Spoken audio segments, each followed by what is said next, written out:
सर्वं सताम तो आज युवानी में परम पिता परमात्मा के मूल ज्ञान का प्रचार होने जा रहा है। बहुत बड़े भाग हैं उन जीवों के जो अपने पूरे जीवन काल में एक बार भी इस मूल ज्ञान को सुन पाते हैं, और उससे भी बड़े भाग होते हैं उन जीवों के जो इस ज्ञान को थोड़ा सा भी समझ पाते हैं। क्योंकि सुनना आसान है, आए बैठे घंटा 2 घंटा सुन के चले गए, लेकिन इस ज्ञान को समझना बहुत मुश्किल है। जब तक परम पिता परमात्मा की अपार कृपा ना हो, बंदी छोड़ की दया ना हो, तब तक ये ज्ञान किसी को समझ में नहीं आ सकता। तुम कितना ही जोर लगा लो, तुम समझने में कितना ही जोर लगा लो, लेकिन तुम इसको समझ ही नहीं सकते। अगर तुम्हें समझ में आ भी गया तो तुम किसी और को समझाने में कितना ही जोर लगा लो, उसको समझ में नहीं आ सकता। और तुम्हें लगेगा बताओ छोटी सी बात नहीं समझ में आ रही, इसलिए नहीं आएगी, उसको नहीं आएगी समझ में। क्यों? क्योंकि उस पर मोहर नहीं लगी है। जिस जीव पे मोहर लगी होगी वो एक एक बात समझता चला जाएगा, सुन के एक एक बात को विचार करता चला जाएगा, एक एक बात को ग्रहण करता चला जाएगा। लेकिन मोहर नहीं लगी है, मालिक की कृपा नहीं है, तो कितना ही जोर लगा लो, सुबह से शाम कर दो, शाम से रात कर दो, वो नहीं समझ सकता। तो आज अरदास करेंगे परमात्मा से कि हमारा एक एक कथन सबके समझ में आए, मालिक की दया हो, सबका जीव जागे और इस जन्म मरण का रोग इसे काट के सदा सदा के लिए मालिक के चरणों में लीन हो जाए, सदा सदा के लिए मुक्त हो जाए। तो आज यही अरदास करते हुए सत्संग शुरू करेंगे। पहले जयकारा लगाएंगे, फिर सत्संग शुरू करेंगे। बोलिए परम पिता परमात्मा की जय, सतगुरु बंदी छोड़ कबीर साहिब की जय, सभी संतों की जय, सभी भक्तों की जय, सतगुरु मदनपति साहिब की जय, हिमांत जौहरपति साहिब की जय, सतगुरु राम सेवक साहिब की जय, सतगुरु वैरागपति साहिब की जय, कलीनापुर धाम की जय, सभी संतों की जय, सत्संग कराने वालों की जय, इनके माता पिता की जय, इनके बाल गोपाल की जय, इस गांव नगर बस्ती की जय, सकल हंसपुर बंदगी साए बंदगी सतनाम। तो कबीर साहब हम जीवों को जगाने के लिए बार बार इस मृत्यु लोक में आते हैं और हमें वो दिव्य ज्ञान देते हैं जिससे हम सबका कल्याण हो। लेकिन जैसे कि मैंने पहले बताया कि ये ज्ञान समझना सबके बस की बात नहीं है। कबीर साहब ने भी बहुत प्रचार किया।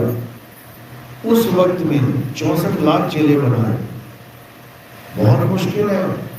उस समय प्रचार करना। आज तो फिर भी बंदा बुद्धिमान है, समझदार है, उस वक्त तो बहुत बुरा हाल था। ऐसे ऐसे पाखंडवादों में फंसा हुआ था जीव, बलियां देने में लगा हुआ था, नर बलि तक चल पड़ती थी कई बार, तो ऐसी ऐसी दुविधाओं में फंसा हुआ था। उनको भी कबीर साहब ने बाहर निकाला और मालिक का सत्य संदेश पहुंचाया। बहुत बहुत मुश्किल होता है एक एक जीव को समझाना। साहिब समझा रहे हैं, लाखन में कोई समझ न पई है और कोटि मध्य जानेंगे, कहें कबीर सुनो भाई साधो, हमें बिरले हंस पहचानेंगे। कहते हैं लाखों में कोई समझ नहीं सकता इस ज्ञान को। हाँ, करोड़ों लोगों के आगे रखा जाए तो कहते हैं कोई बिरले हंस, 20, 50, 100 बंदा जानेगा। बहुत बहुत मुश्किल है इसको समझना। कहें कबीर सुनो भाई साधो, हमें बिरले हंस पहचानेंगे। हमें बिरले हंस पहचानेंगे मतलब कोई बिरला ही हमें जान पाएगा कि हम क्या हैं। सब हमें एक शैली मान लेंगे, सब हमें एक बाबा जी मान लेंगे, सब हमें एक धर्म सुधारक मान लेंगे, सब हमें कवि मान लेंगे, सब कुछ मान लेंगे, लेकिन जो मेरा वास्तविक स्वरूप है उसे कोई नहीं जान पाएगा। और मेरा वास्तविक स्वरूप क्या है? हम हैं शब्द, शब्द हम माही, हमसे भिन्न और कछु नहीं। कहते हैं मेरा वास्तविक स्वरूप शब्द है और इस शब्द स्वरूप को कोई नहीं जान पाएगा। कोई बिरला ही हंस होगा जो शब्द स्वरूप को जान पाएगा। कब? जब उसके जीवन में कोई शब्द भेदी गुरु आ जाएगा और उसको जब वो साधना देगा और जब वो अपनी सूरत को साधेगा, धीरे धीरे धीरे करके जब उसे शब्द का अनुभव होगा, तब वो जान पाएगा आखिर कबीर साहब का स्वरूप क्या है। नहीं तो यही काली दाढ़ी, सफ़ेद टोपी, कभी सफ़ेद दाढ़ी, काली टोपी, इसी में उलझे पड़े हैं सारे। तो कबीर साहब ने सबसे पहले देह का खंडन किया और शब्द की महिमा गाई। कहते हैं हम वासी व देश के, जहाँ जात वर्ण कुल नाही, शब्द मिलावा हो रहा, देह मिलावा नहीं। यानी मुझे देह मानना बिल्कुल बंद कर दो और ये बिल्कुल दिमाग से निकाल दो कि परमात्मा के घर कोई देह रहती है, कि परमात्मा के यहाँ कोई देह मिलेगी तुम्हें। वहाँ देह का काम नहीं है भाई, कोई देह तो यही छूट जाती है। इसी संसार में देह का खात्मा हो जाता है। वहाँ कौन जा सकता है? वहाँ केवल और केवल रूह जा सकती है, आत्मा जा सकती है, जीव जा सकता है और कोई नहीं जा सकता। तो कह रहे हैं कि जब तक देह का खंडन नहीं किया तब तक शब्द की महिमा नहीं कर पाओगे। देह का खंडन नहीं हुआ तो देह की महिमा गाओगे कि परमात्मा वहाँ साकार रूप में बैठा है, परमात्मा को जाके चवर करेंगे, परमात्मा के 2 हाथ 2 पैर 2 आंखें हैं, परमात्मा खाएगा पिएगा, हमें भी खिलाएगा पिलाएगा, परमात्मा के साथ हम टहलेंगे घूमेंगे। ये सब माया जाल है, सब काया जाल है। कबीर साहब ने काया जाल पहले किनारे कर दिया। साफ बोल दिया कि हम वासी व देश के, जहाँ जात वर्ण कुल नहीं, शब्द मिलावा हो रहा, देह मिलावा नहीं। पहले तो देह को किनारे कर दो। अब देह को किनारे करने वाले बहुत से गुरु हैं जो कहते हैं देह को छोड़ो, परमात्मा निराकार है, शब्द को पकड़ो, हमसे शब्द लो, उस निराकार को जानो, उस निराकार को पहचानो। और शब्द के नाम पे क्या शब्द दे देंगे? जाप, अजपा और अनंत शब्द। ये पकड़ा के कहेंगे बस इसको जपते रहो और तुम्हें निराकार की प्राप्ति हो जाएगी। ये भी घोर ज्ञान है। कबीर साहब कहते हैं हम वासी व देश के, जहाँ जात वर्ण कुल नहीं। कह रहे सैन मिलावा हो रहा, शब्द मिलावा नहीं। कहते हैं ये शब्द देने वाला भी काम हमारे पास नहीं है भाई, कि आओ मुझसे शब्द ले लो, आओ मुझसे शब्द ले लो। हम उस शब्द की महिमा गाते हैं जो शब्द पहले से ही तुम्हारे पास है। वो लेने देने का सामान ही नहीं है। सब घट मेरा साइया, सुनी सेज न कोई, बलिहारी व घट की जिस घट प्रगट हो। कहते हैं वो घट में पहले से ही विराजमान है सबके, उसको लेगा और देगा कौन? वो सबके पास भरपूर है। सब घट नाम रहा भरपूर, हर घट में विराजमान है, लेकिन उसका भेद नहीं पता। इसलिए गुरु क्या करता है? ज़ैन के द्वारा, ज़ैन यानी इशारा, इशारे के द्वारा शब्द लखाता है और अक्षर छुड़वाता है। सोई गुरु पूरा कहावे, दो अक्षर का भेद बतावे, एक छुड़ावे एक लखावे, तब प्राणी निज घर को जावे। यानी सच्चा गुरु वो होता है जो दो प्रकार के अक्षरों का भेद बताता है। एक छुड़ावे, ये 52 अक्षर वाले नाम छुड़वा देता है। एक लखावे, वो आदि अक्षर जो सब घट में विराजमान है उसको लखा देता है, उसको इशारे के द्वारा समझा देता है। तब प्राणी निज घर को जावे, तब ये प्राणी अपने असली घर को चला जाता है, वरना इसी जन्म मरण में धक्के खाता हुआ 84 लाख योनियों में चला जाता है। तो इसलिए अब क्या करना है, अब 84 लाख से परे अपने निज स्वरूप को, अपने सार शब्द स्वरूप को, अपने शब्द स्वरूप को प्राप्त करना है। जब शब्द स्वरूप प्राप्त हो जाएगा तो सारा खेल समझ में आ जाएगा। उसके बाद कोई नाना प्रकार की योनियों में भ्रमण नहीं करना, उसके बाद किसी माँ के गर्भ में नहीं जाना, उसके बाद तुम निर्बद्ध होकर अपने स्वरूप में स्थित हो जाओगे। फिर ना कहीं आना ना कहीं जाना, आपे में आप समाना, तुम अपने आप में सिद्ध हो जाओगे, अपने आप में रमण करोगे। गीता में यही समझाया गया, अध्याय 3 17वां श्लोक। हे अर्जुन, जो अपनी आत्मा में रमण करते हैं, जो अपनी आत्मा में तृप्त हैं, जो अपनी आत्मा में संतुष्ट हैं, उनके लिए कोई धार्मिक कर्म कर्तव्य लागू ही नहीं होता। ठीक है, बचपन में स्कूल जाते हैं सब, LKG UKG नर्सरी, लेकिन सारी उम्र वही थोड़ी रहते हैं, आगे बढ़ जाते हैं, PhD करते हैं, सारी उम्र PhD भी नहीं करते रहते, उसको भी छोड़ के आगे अपनी कमाई करते हैं, जॉब करते हैं। इसी प्रकार कोई मंदिर मस्जिद गुरुद्वारे चर्च में जाता है बचपन में, अच्छी बात है, भगवान के लड़ लग रहा है, अल्लाह के लड़ लग रहा है, वाहिगुरु गॉड के लड़ लग रहा है, लेकिन सारी उम्र अगर वहीं जाता रहेगा तो वो प्राप्त नहीं कर पाएगा उसको जिसको वो प्राप्त करना चाहता है। क्योंकि ना तो भगवान मंदिर में रहता है, ना मस्जिद, ना गुरुद्वारे, ना चर्च में।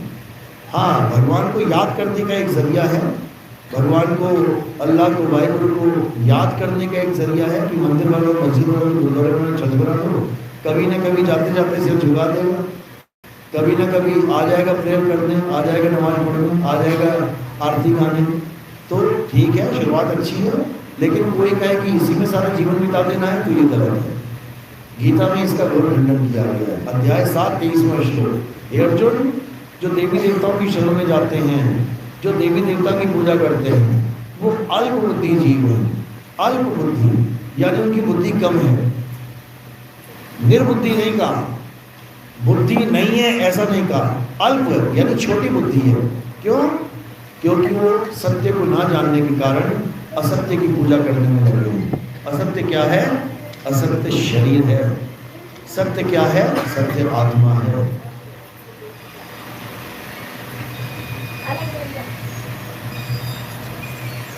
आत्मा ही सत्य है। अब आत्मा के बारे में नहीं पता कुछ तो शरीर के बारे में जानेगा, शरीर के बारे में सोचेगा, शरीर की पूजा करेगा। क्यों? क्योंकि आत्मा का ज्ञान नहीं है। गीता पढ़ोगे, अध्याय 2 से स्टार्ट हो गया है। अध्याय 1 में तो वो आपस में बातें कर रहे हैं, कौन कहाँ खड़ा है, क्या कर रहा है, क्या नहीं। संजय समझा रहा है, धृतराष्ट्र को बता रहा है। जो ज्ञान शुरू हुआ है गीता में वो अध्याय 2 से शुरू हुआ है। ज्ञान का अध्याय शुरुआती कौन सा है? अध्याय 2। और ज्ञान कौन से ज्ञान से शुरू किया गया है? डायरेक्ट सत्य ज्ञान से, आत्मा की ज्ञान से, कि भाई आत्मा ही है जो कुछ भी है, आत्मा के अलावा सब झूठ है। तो ज्ञान की शुरुआत आत्मा से की गई है, लेकिन वो किसी को समझ में नहीं आई। अगर आत्मा का ज्ञान समझ में आ जाता हमारे ऋषि मुनि पीर पैगंबरों को, तो यकीन करिए आप और हम अब तक आत्मज्ञानी हो चुके होते।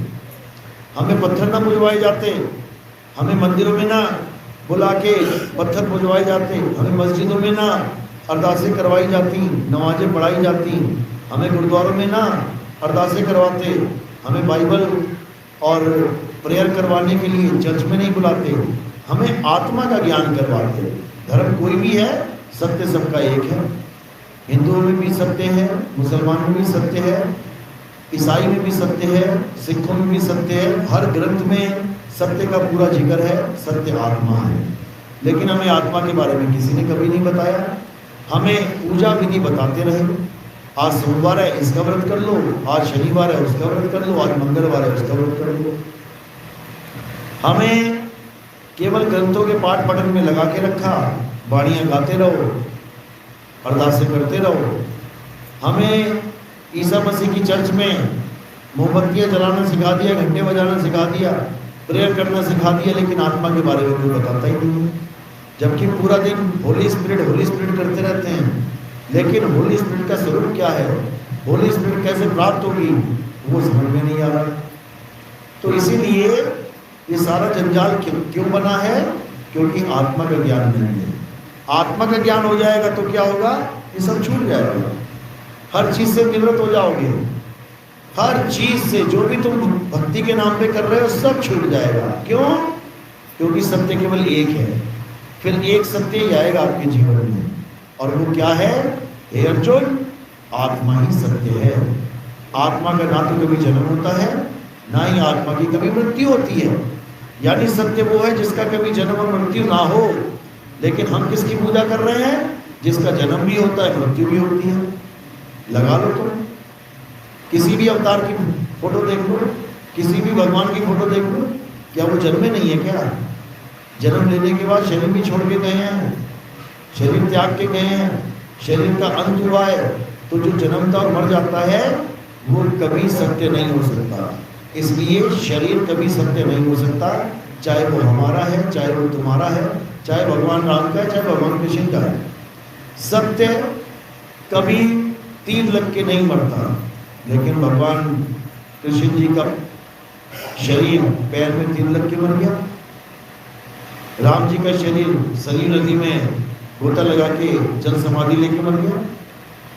ये सब शरीर जितने भी हैं ये सब असत्य हैं। और सत्य क्या है? सत्य केवल आत्मा है। राम भगवान एक आत्मा है, कबीर साहब एक आत्मा है, नानक साहब एक आत्मा है, मीराबाई एक आत्मा है, जितने भी आप सब बैठे हो सब आत्मा है, सबका स्वरूप आत्मा है। अपने स्वरूप को ना जानने के कारण अपने देह को अपना स्वरूप मान बैठे हो, अपने आप को आदमी, औरत, बच्चा, बूढ़ा, जवान मान बैठे हैं, अपने आप को स्त्रीलिंग पुल्लिंग मान बैठे हैं। क्या किया जाए?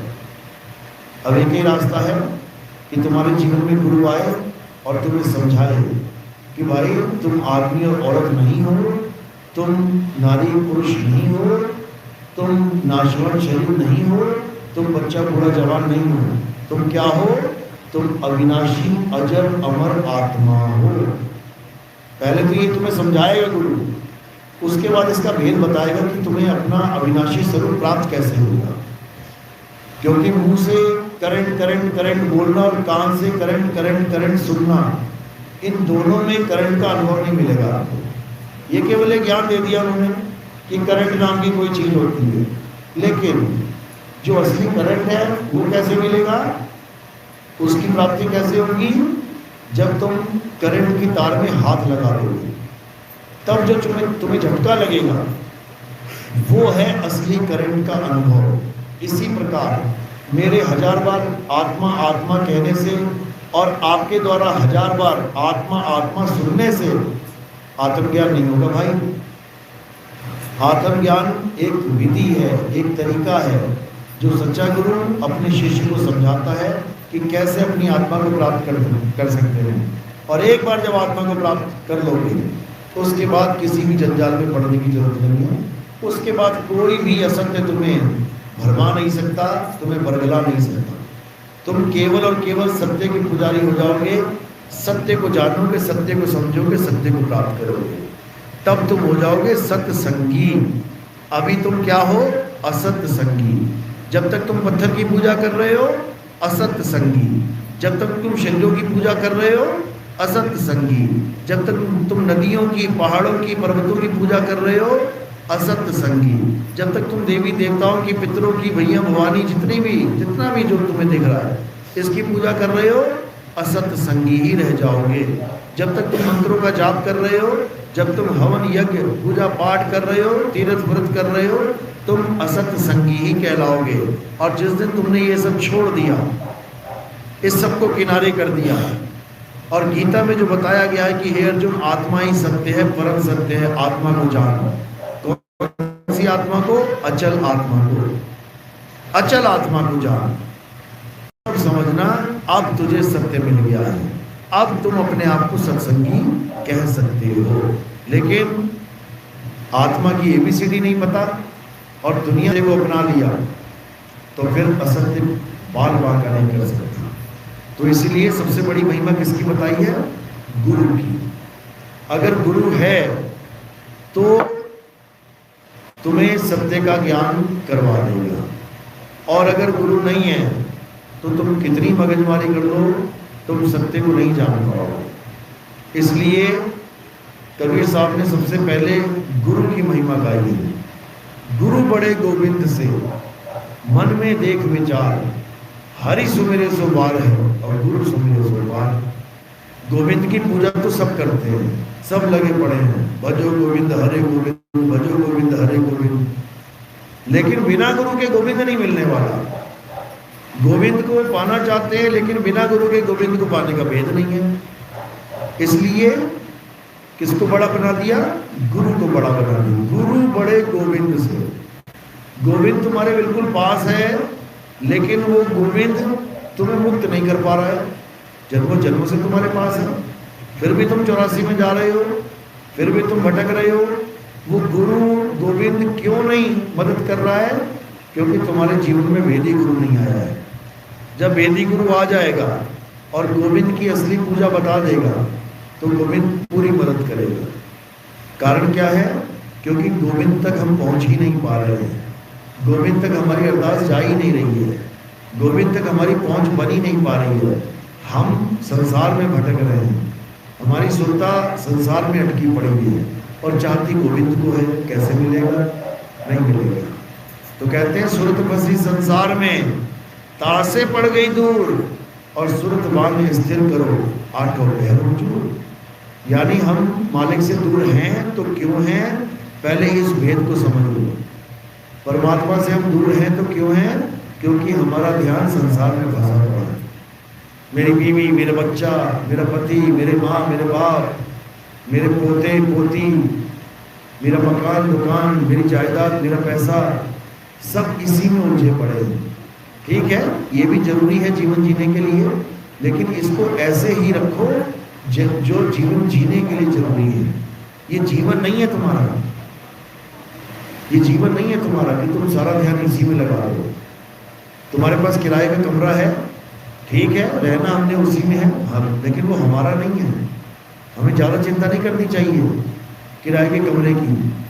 बस रहो, साफ सफाई करो, किराया भाड़ा दो, इससे ज़्यादा टेंशन नहीं लेनी है, क्योंकि वो तुम्हारा नहीं है। तुम्हें टेंशन लेने की जरूरत नहीं है। साफ सफाई करो, किराया भाड़ा दो, और अपना एक एक दिन काटो, बस। इसी प्रकार ये संसार है, ये परिवार है। आ गए हो बाप बेटा भाई बहन बन के, तो अपनी जिम्मेदारी निभाओ, एक एक दिन काटो और निकलने की तैयारी करो, बसने की नहीं। बस तो युगों युगों से चुके ही हो, अब निकलने की तैयारी करो। जो निकलेगा वो निकल जाएगा, जो नहीं निकलेगा वो यही धक्के खाएगा। अभी तो फिर भी इंसान जन्म मिला है, मजे लगे हुए हैं, उसके बाद ऐसे ऐसे जन्म मिल जाएंगे कि तुम्हारी हालत खराब हो जाएगी। कुत्ता, बिल्ली, हाथी, घोड़ा, बकरा, शेर, चींटी, सांप, बिच्छू, छुपते फिरोगे लोगों से। लेकिन लोग बहुत निर्दयी हैं, कहीं भी छुप जाओगे निकाल के मार के दम लेंगे। सांप देख लो, बिच्छू देख लो, एक बार घर में घुस जाए तो जब तक बाहर निकाल के लटक नहीं कर देते तब तक चैन नहीं लेते। तो क्या फायदा, सिर उड़वाओगे, कमर तोड़वाओगे। इससे अच्छा है ये जन्म जो मिला है इसी में लेके लगा लो, इसी जन्म को समझ कर लो कि आखिर ये जन्म क्यों मिला है, इसको समझ लो।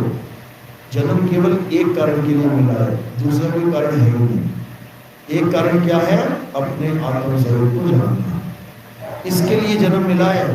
इसके अलावा तुम जो कुछ भी कर रहे हो ठीक है, टाइम पास हो सकता है, सत्य नहीं हो सकता। तो सबसे जरूरी क्या है? हमें अपने आत्म स्वरूप को जानना है, बस। ये हमारा लक्ष्य होना चाहिए। क्यों? क्योंकि आत्मा के अलावा और कुछ नहीं है जो तुम्हारा पल साथ देता है। भगवान का नाम, अल्लाह का नाम, वाहिगुरु का नाम ठीक है, लोग लेते हैं, अच्छी बात है, लेकिन कहो ये तुम्हारा साथ दे दे, ये साथ नहीं दे सकते। कैसे? कोई तुम्हें लाठी मार रहा है और तुम राम राम करने लग जाओ, राम राम राम राम, भगवान का नाम तुम्हारी रक्षा नहीं कर पाएगा। लाठी सिर पे लगेगी, 2 टुकड़े हो जाएंगे सिर के। तुम अल्लाह अल्लाह करने लग जाओ, कोई लाठी मारे तो अल्लाह अल्लाह का नाम भी तुम्हारी रक्षा नहीं कर पाएगा, तुम्हारे सिर पे लाठी लगेगी, 2 टुकड़े हो जाएंगे। इसी प्रकार वाहिगुरु वाहिगुरु हालेलुया भी करते रहोगे, तब भी वो लाठी रोक नहीं पाएंगे, वो लाठी सिर पे लगेगी, टुकड़े हो जाएंगे। कौन है जो लाठी रोक सकता है? कौन है जो तुम्हारी मदद कर सकता है? वो ये हाथ है। जैसे कोई लाठी मारे, बीच में अपने आप ये हाथ आ जाएगा। देख लेना, कभी भी कोई तुम्हें झापड़ मारे, एकदम हाथ बीच में आ जाएगा, बचने के लिए हाथ आ जाएगा बीच में। या गर्दन घुमा लोगे अपनी बचने के लिए, किसकी वजह से घुमा पाए? किसकी वजह से हाथ आया बीच में? आत्मा की वजह से। आत्मा की वजह से हाथ आ गया बीच में और लाठी को रोक लिया इस हाथ ने। आत्मा की वजह से सिर तुम घुमा लिया सिर, और उस झापड़ से तुम बच गए। भगवानों का नाम तुम्हें नहीं बचा सकता, लेकिन आत्मा तुम्हें बचा सकती है। आत्मा हर जगह तुम्हारा साथ दे रही है। तुम्हारे पीछे 4 कुत्ते पड़ गए, ये आत्मा ही है जिसकी वजह से तुम भाग रहे हो बचने के लिए।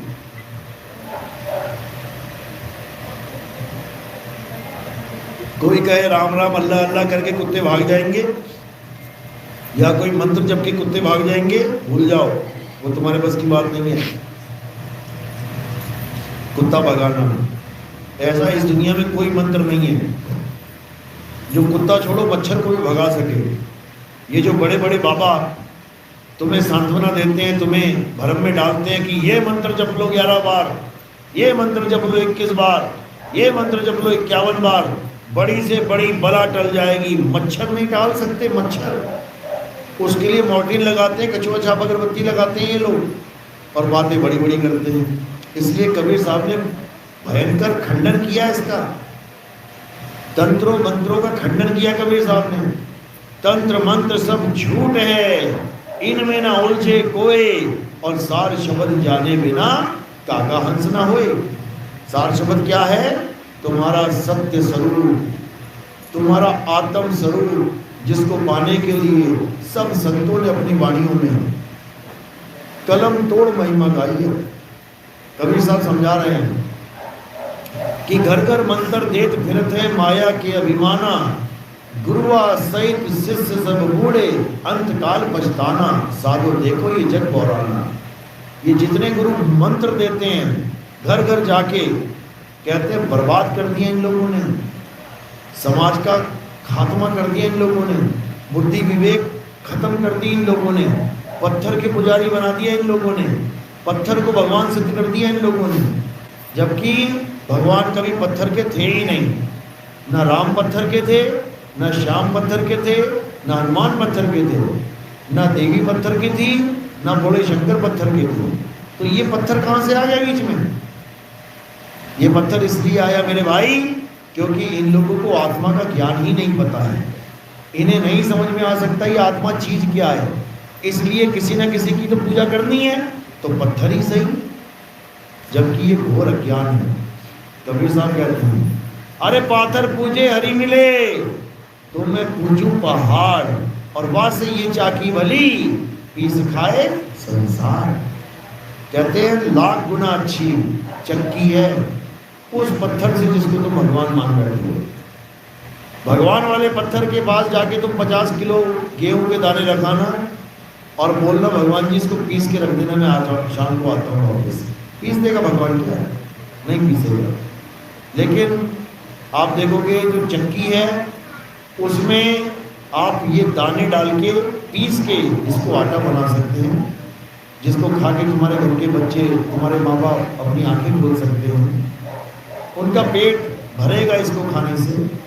और ये जात पात का भाव नहीं होगा, भेद नहीं होगा, धर्म का भेद नहीं होगा। चक्की सबका पालन पोषण कर रही है, चक्की सबके गेहूं पीस के आटा बना के दे रही है, चाहे वो हिंदू है, चाहे मुसलमान, चाहे सिख, चाहे ईसाई। इसलिए कबीर साहब चक्की की महिमा गा रहे हैं कि तवा से ये चाकी भली और पीस खाए संसार। यह जीव उस पत्थर को परमात्मा मानना छोड़ दे और परमात्मा को परमात्मा मान,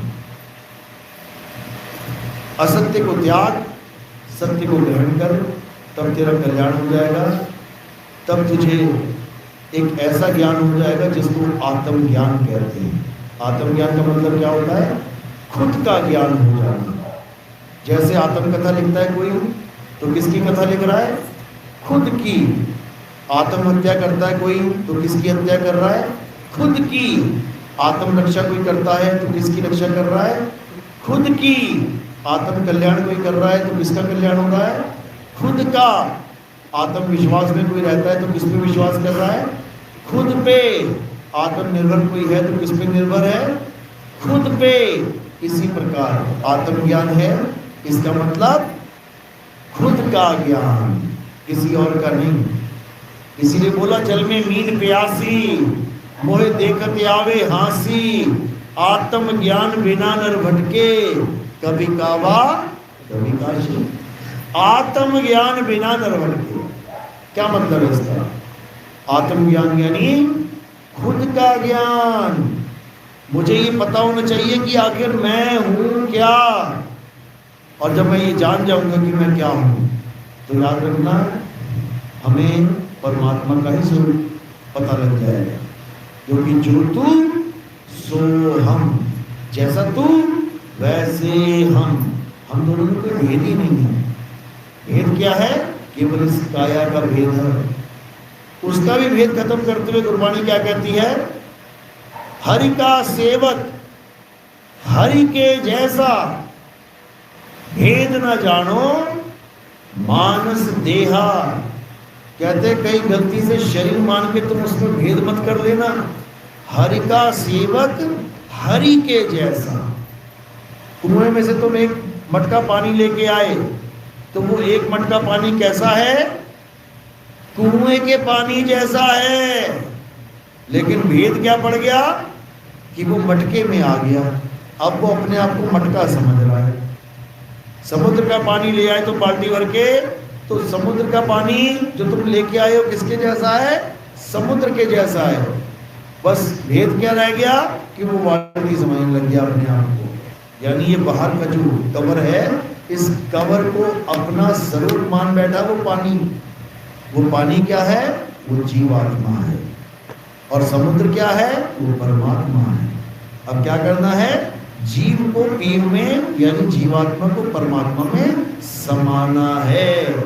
बूंद समानी समुद्र में, जानत है सब कोई, और समुद्र समाना बूंद में, बूझे पिटला कोई।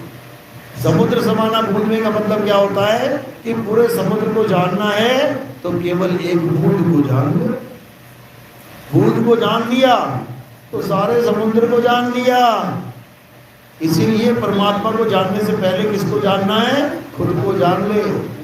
जब तुम खुद को जान लोगे तो तुम खुदा को जान लोगे। जब तुम खुद को पालोगे तो तुम खुदा को पालोगे। मेरी बात सच करके मान लो, इसके अलावा और कोई रास्ता नहीं है मालिक को याद करने का, मालिक को पाने का। परमात्मा को पाना है तो पहले तुम्हें आत्मा होना पड़ेगा, तभी परमात्मा को जान पाओगे। और तुम अपने आप को आदमी और बना के बैठे हो, तब न मिलता परमात्मा। कहते तुमसे कहूं मैं नाम विचारी, ना वो ज्योत ना पुरुष ना नारी। सबसे पहले तो परमात्मा को ज्योति या पुरुष नारी मानना बंद कर दो, बिल्कुल खत्म। आज भगवानों के नाम पे, देवताओं के नाम पे क्या पुजवाया जा रहा है? पुरुष और नारी। जितने मंदिर बने हुए देख लो, क्या है अंदर किसकी फोटो लगी है? या पुरुष की या नारी की, या शंकर जी की लगेगी या पार्वती जी की, या राम जी की लगेगी या सीता माता की लगेगी, या कृष्ण जी की लगेगी या राधा की लगेगी। सब पुरुष नारी पुरुष नारी पुरुष नारी बने बैठे हैं। लेकिन साहिब कहते हैं तुमसे कहूं मैं नाम विचारी, ना वो ज्योत, ना पुरुष, ना नारी। यानी नाम कोई मंत्र नहीं है, नाम किसी का नाम नहीं है। नाम क्या है? नाम एक तत्व है। वो तत्व न पुरुष है, न नारी है, न नपुंसक है। उसी तत्व को प्राप्त करने के लिए गीता अध्याय 4 34वां श्लोक क्या कहता है? अर्जुन, अगर तुम सत्य को प्राप्त करना चाहते हो, अगर तुम उस परम तत्व को प्राप्त करना चाहते हो, तो क्या करना है? ऐसे तत्वदर्शी संत की शरण में जाओ जो तुम्हें सत्य का ज्ञान समझा दे, तत्व का ज्ञान समझा दे, जो तुम्हें परम तत्व का ज्ञान समझा दे। ऐसे गुरु की शरण में जाओ, तब कल्याण होगा, अन्यथा नहीं होगा।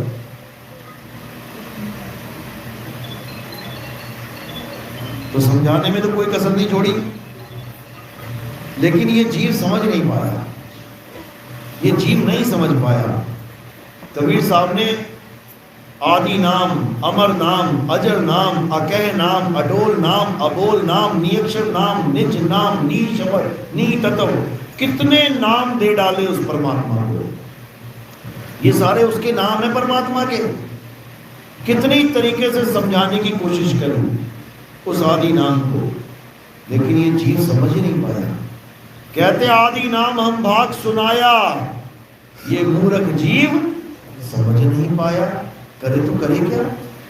कितना समझा लिया। वो अबोल है, अबोल, बोलने में नहीं आता। वो अडोल है, अडोल, वो डोलने में नहीं आता। वो अकह है, अकह, कहने में नहीं आता। वो नी अक्षर है, अक्षर में नहीं आता।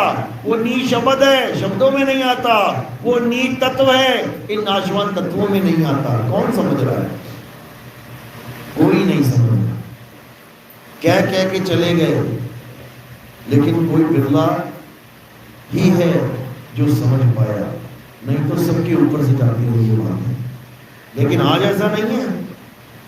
आज अगर विवेक के द्वारा एक ही सत्संग बंदा 3, 4, 5 बार सुनना शुरू कर दे, तो उसकी बुद्धि ऑटोमेटिकली चलने लग जाएगी। ये गारंटी है। अगर वो सत्संग में घुस गया, सत्संग में अगर वो रम गया, YouTube चैनल पे लगातार अगर उसने 5, 7, 10 वीडियो देख ली, तो उसके अंदर ऐसी चिंगारी लग जाएगी कि तुम सोच भी नहीं सकते। ऐसी लगन लग जाएगी कि सब कुछ भूल जाएगा। हर ज्ञान दिमाग से निकल जाएगा, हर बाबा दिमाग से निकल जाएगा, हर चीज दिमाग से निकल जाएगी। बस इसी ज्ञान को इकट्ठा करने में दिन रात एक कर देगा वो। क्यों? क्योंकि इसी ज्ञान को इकट्ठा करने के लिए दुनिया में आए थे। यही वो अनमोल ज्ञान है जिसको प्राप्त करने के लिए हम दुनिया में आए हैं, ताकि इस दुनिया से निकल सके। तो ये ज्ञान वो ज्ञान नहीं है कि किसी की कथाएं सुना दी, किसी ने माखन चुरा लिया, या किसी ने पूतना को मार दिया, किसी ने राम रावण को युद्ध करवा दिया। ये वाली कहानियां नहीं है। ये सत्य ज्ञान है, ये शब्द का ज्ञान है, ये तत्व का ज्ञान है, ये परम तत्व का ज्ञान है। ये तब समझ में आएगा। तो अब क्या करना है? गुरु मेरे सभी बड़े अपनी अपनी ठौर। जिसने जो गुरु बनाया अच्छी बात है, बनाओ, बहुत बढ़िया। लेकिन बिना परख किए किसी भी गुरु के पीछे ऐसे नहीं लग जाना है। ठीक है, लग गए, अच्छी बात है, लेकिन दोबारा फिर कभी जीवन में परखने का मौका मिले तो जरूर परखना है। और परखना क्या है? शब्द को परखना है। आखिर गुरु जी ने ज्ञान दिया तो दिया क्या? इसमें कोई भी पक्षपात नहीं चाहिए। अगर इसमें तुमने पक्षपात कर लिया तो तुमने बर्बादी को निमंत्रण दे दिया। इसलिए कबीर साहब कह रहे हैं, सबका उनका लीजिए साचा शब्द निहार और पक्षपात मत कीजिए। कहें कबीर विचार कि पक्षपात बिल्कुल नहीं करना है, और हमने उस सत्य को, परम तत्व को जानना है, जिसको जानने मात्र से हम स्वयं परम तत्व हो जाएंगे, हम ही हो जाएंगे। कहते श्वासा की कर सिमरनी और कर अजपा का जाप, परम तत्व का ध्यान धर, सो हम आपे आप। यानी तुम ही सुहम हो जाओगे। अभी तुम परम तत्व को जान नहीं पा रहे थे, इसलिए अलग हुए बैठे थे। जिस दिन जान गए उस दिन वो अलग नहीं हो सकता, वो एक हो जाएगा, तुम और परमात्मा एक हो जाएंगे। इसी को कबीर साहब ने समझाया, गरीबदास जी ने भी समझाया। अरे कोटि तो ब्रह्मा भय और कोटि भय ईश, साहिब तेरी बंदगी से ये जीव हुए जगदीश। तो क्या करना है, अब परमात्मा को नहीं ढूंढना है, अब जीव से जगदीश हो जाना है, यानी खुद ही परमात्मा हो जाना है। उस परम पद को प्राप्त करना है जहां पर जाके ये आभास खत्म हो जाता है कि तुम कोई शरीर हो, जहां पहुंच के तुम्हें ये पता लग जाता है कि मैं एक आत्मा हूं, और आत्मा का स्वरूप क्या है, शब्द स्वरूप। तुम शब्द भेदी हो जाते हो, तुम शब्द के पार की हो जाते हो, तुम शब्द के ज्ञानी हो जाते हो, तब कल्याण होगा, ये जन्म मरण का रोग खत्म हो जाएगा और सदा सदा के लिए तुम्हारी मुक्ति हो जाएगी। तो वेदी गुरु बहुत जरूरी है। कई लोग कहते हैं हमने तो गुरु बना लिया जी, अब हम नहीं बनाएंगे आगे गुरु, अब चाहिए नरक में ले जाए चले जाएंगे गुरु, मेरे नरक में, तुम कहते हो नरक चला जाएगा, ठीक है हम भी चले जाएंगे नरक में। अरे भाई अभी तुम्हें नरक का पता नहीं ना, नरक होता क्या है। जिस दिन तुम्हें नरक की हवा लग गई ना एक बार की, तुम कहोगे बाप रे बाप, मैं न जाता नरक में कभी। गुरु बनाना आसान है। एक आदमी था, बाबा जय गुरुदेव का चेला था, मेरे साथ बात चली, कहता गुरुजी आप बात तो बिल्कुल सही कर रहे हो कि बाबा जय गुरुदेव ने 1980 में बोल दिया था कि अभी जो 5 नाम से तुम पार हो रहे हो ये बाद में नहीं होंगे, और जो भविष्य में आने वाला महात्मा होगा जिसे ऊपर से एक आवाज आएगी, फिर वो उसी आवाज का दान देगा, दीक्षा देगा, तब सबकी मुक्ति हो जाएगी और कोई भी इन बाबा जय गुरुदेव के 5 नामों से पार नहीं होगा। आप बिल्कुल सही बोल रहे हो, लेकिन मैं गुरुमुख हूं, गुरु धारण कर लिया है मैंने, अब मैं गुरु को नहीं छोड़ सकता। मैं एक पति वाला हूं, मैं 2 पति नहीं बना सकता। तो मैंने उसको समझाया, मैंने कहा भाई एक बात सुनो, तुमने 12वीं क्लास तक 12 प्रकार के गुरु त्याग दिए, 12 प्रकार के गुरु पकड़ लिए, तुम्हें फायदा हुआ कि नुकसान? LKG का गुरु छोड़ के तुमने UKG वाला पकड़ा, UKG का छोड़ के पहली वाला पकड़ा, पहली वाला छोड़ के दूसरी वाला पकड़ा, 5वीं वाला छोड़ के 6ठी वाला पकड़ा, 10वीं वाला छोड़ के 12वीं वाला पकड़ा, 12वीं वाला छोड़ के कॉलेज वाला पकड़ा, तुम्हें नुकसान हुआ कि फायदा हुआ, ये बता दो। कहता फायदा हुआ, नुकसान तो नहीं हुआ। चलो ठीक है, तुम्हें कोई ऐसा गुरु मिल गया अभी जिसके पास कुछ ज्ञान है, माना सांप काट ले तो कौन सी जड़ी बूटी लगानी है, उसको ज्ञान है। अगर उसका ज्ञान तुमने ले लिया, तुमने उसके ज्ञान को धारण कर लिया, तो तुम्हें नुकसान होगा कि फायदा होगा? कहता फायदा होगा। मैंने कहा बस इसी प्रकार जितने भी गुरु इस संसार में हैं, अगर तुमने सबसे ज्ञान ले लिया तो तुम्हें नुकसान नहीं होगा, फायदा ही होगा। इसीलिए कबीर साहब ने कहा सबका हुक्का लीजिए, सांचा शब्द निहार, पक्षपात मत कीजिए, कहे कबीर विचार। कबीर साहब कहते हैं अगर तुम्हारे गांव में 20 गुरु आ रहे हैं ना, 20 से नाम ले ले यार, तू 20 से ले ले, क्या नुकसान होगा तुम्हारा? नुकसान बताओ क्या होगा, फायदा मैं बता देता हूं, तुम नुकसान बताओ। इतना सा भी नुकसान नहीं होगा, इतना सा भी। गुरबाणी कहती है कोई आण मिलावे मेरा प्रीतम प्यारा, कोई आण, कह रहे कोई, अरे कोई भी आ जाए यार, कोई भी आ जाए, परमात्मा से मिला तो दे। तो अगर 100 गुरु आ रहे गांव में तो तुम 100 से नामदान ले लो, कोई इसमें बुराई नहीं है। दत्तात्रेय के कितने गुरु थे? 24। बताओ, तुमसे एक पति ना छोड़ा जा रहा, वो 24 पति करके बैठा हुआ है। तुम कहते हो मैं एक गुरु नहीं छोड़ूंगा, दूसरा नहीं करूंगा। अरे गुरु कोई शरीर नहीं है, गुरु काया नहीं है, गुरु क्या है? गुरु ज्ञान है, और ज्ञान एक ऐसी चीज है जो कभी नुकसान दे ही नहीं सकती। अधूरा ज्ञान दे सकता है नुकसान, ज्ञान कभी नुकसान नहीं देगा। अगर 100 गुरु में से एक गुरु पूरा है तो 100 गुरुओं से नाम लेने के बाद तुम्हें पूरा गुरु मिल जाएगा 100 में से 100%। क्यों? क्योंकि 100 में से एक पूरा है भाई। और जो पूरा गुरु होगा वो तुम्हें पूर्ण शब्द का भेद बताएगा। जब पूर्ण शब्द का भेद मिल जाएगा तो तुम्हारी बुद्धि विवेक जागृत होगी, तुम खुद समझ जाओगे 99 ऐसे ही थे और ये जो है ये है पूरा गुरु। तो 100 गुरु बनाने का फायदा हुआ कि नुकसान हुआ? कबीर साहब कह रहे हैं जब लग मिले नहीं शब्द वो साचा, तब लग गुरु करो 10 पांचा। 10 पांचा छोड़ो 1000 2000 5000 बना लो, नुकसान तब भी नहीं होगा। क्यों? क्योंकि हमारा जीवन इसलिए मिला है हमें ताकि हम उस सच्चे शब्द को, सार शब्द को, सत्य शब्द को जान सकें। और हम केवल एक ही गुरु के चक्कर में पड़ गए कि जी इसने जो दिया है वही सत्य है, अब हम इसको नहीं छोड़ेंगे, पाप लग जाएगा। पाप नहीं लग जाएगा, अगले जन्म में कोई और तेरा बाप बन जाएगा, किसी और का बेटा बन के आ जाएगा तू। तो इसलिए गुरु कोई भी आ रहा है, सत्संग सुनो। अगर लगता है कि हाँ इसके पास शायद कोई चीज हो सकती है, भाई साहब नाम ले लो, तुम्हारा कल्याण हो जाएगा। कोई भी गुरु है, अपनी बात नहीं कर रहा मैं, नाम दान लेने में कोई नुकसान है ही नहीं। सत्संग सुनते जाओ सबके।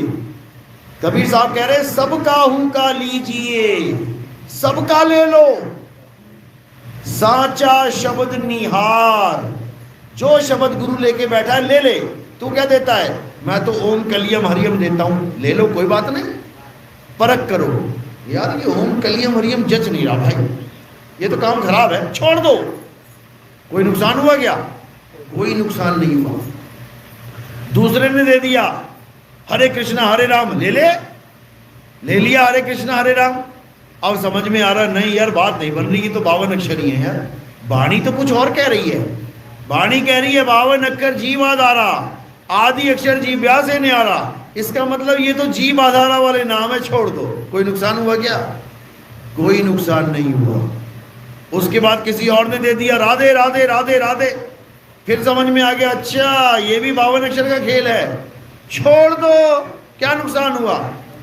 उसके बाद किसी ने श्वासों का अजपा जाप दे दिया, किसी ने अनंतनाथ दे दिया। परख करो वाणी के द्वारा, जाप मरे अजपा मरे अनंत भी मर जाए, सूरत समाये शब्द में वाको काल ना खाए। ये श्वासों का अजपा जाप तो खत्म हो जाएगा, छोड़ दो, क्या नुकसान हुआ? कोई नुकसान नहीं हुआ।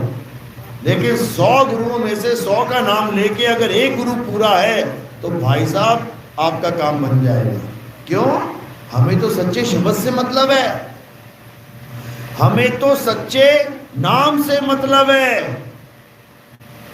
कबीर साहब कह रहे सतगुरु सोई सतनाम बतावे, बाकी गुरु कोई काम ना आवे। तो 100 नाम लेके जो काम नहीं आने वाले उनको छोड़ दे और जो काम आने वाला उसको पकड़ ले, तो तेरा काम बन जाएगा। इसलिए इस चीज को दिमाग से निकाल दो। ये उन लोगों ने भरमाया है कि दूसरा गुरु धारण नहीं करना चाहिए, दूसरा गुरु धारण, जो चाहते हैं कि मेरा चेला टूट के कहीं जाए ना। जो चेला सेवा बंदगी दे रहा है, 500 दे रहा है, 1000 दे रहा है, 2000 दे रहा है, ये हमारी दुकान में ही आए। अगर ये लोग इतना तकलीफ में आ जाते हैं कि दूसरा गुरु धारण नहीं करना चाहिए, तो बेटा किसी और का चेला भी तेरे पास नहीं आना चाहिए, वो भी तो दूसरा गुरु धारण करने जा रहा है। तेरा चेला गया तुझे दुखेगा और दूसरे का चेला आया तो तुझे आनंद आ रहा है। इसका मतलब दोगली सरकार है ये। इसको छोड़ देना चाहिए, ऐसे गुरुओं को त्याग देना चाहिए। हम डंके की चोट पे कहते हैं भाई साहब नाम लो, यहाँ पे परख के लो, सबसे आखिर में ले लेना। 100 गुरु पहले बना ही लो तुम, सबसे आखिर में यहाँ आ जाना। और अगर इसके बाद भी तुम्हें लगता है कि कोई और ज्ञान इससे श्रेष्ठ है तो मुझे मत छोड़ के जाना, मुझे भी साथ में ले चलना, क्योंकि मेरा भी तो कल्याण होना चाहिए ना। फिर जब हम तुम्हारा कल्याण करने के लिए बैठे हैं तो भैया तुम क्या हमें ऐसे छोड़ के चले जाओगे? ऐसे नहीं जाने देंगे, साथ चलेंगे तुम्हारे। लेकिन दुविधा ये हो जाती है कि लोग गुरु से बात ही नहीं करते हैं और क्या करते हैं, फिर कच्चा नाम पकड़ लेते हैं जाके, पक्के को छोड़ के कच्चा पकड़ लेते हैं। क्यों? क्योंकि इतनी विवेक बुद्धि नहीं होती है उनकी। काल के दूत भरमा देते हैं, भरम जाते हैं। लेकिन गुरु पूरा और चेला शूरा हो तो इसको कोई नहीं भरमा सकता, फिर उसका खेल पूरा होना ही होना। चलो, तो आज का सत्संग यही समाप्त करते हैं। अब आरती का समय। आरती कैसे करते हैं समझ लो। हमारे यहाँ आरती किसकी होती है? हमारे यहाँ आरती आत्मा की होती है, नाशवान शरीर की आरती नहीं होती। आत्मदेव की आरती के लिए क्या किया जाता है? थोड़े से फूल उठाने, मेरे सिर के ऊपर रख देने हैं। सिर के ऊपर क्यों रखते हैं? क्योंकि पैर के अंगूठे से लेके सिर की चोटी तक ये क्या दिख रहा है? नाशवान शरीर। क्या है ये? हड्डी, मांस, खाल, बाल। और हमने किसकी आरती करनी है? आत्मदेव की, आत्मा की आरती। जो आत्मा सत्संग कर रही है वो गुरु है। शरीर एक माध्यम है, जैसे ये माइक एक माध्यम है, सत्संग कोई और कर रहा है लेकिन आवाज इसमें से निकल रही है। इसका मतलब ये नहीं कि ये सत्संग कर रहा है, माइक और स्पीकर। सत्संग कोई और कर रहा है जो माइक से परे बोल रहा है। इसी प्रकार इस शरीर से परे जो बैठा है वो सत्संग कर रहा है, उसको आत्मा कहते हैं। चाम के महल में बोलता राम है, तू राम और चाम को चीन भाई। चाम नहीं बोल रहा है, राम बोल रहा है। चलो, तो आज का सत्संग यही समाप्त करते हैं। बोलिए परमपिता परमात्मा की, सदगुरु बंदी छोड़ कबीर साहिब की, सभी संतों की, सभी भक्तों की, आज के आनंद की, सकल हंस को बंदगी साहिब बंदगी। सतनाम सतनाम सतनाम सतनाम।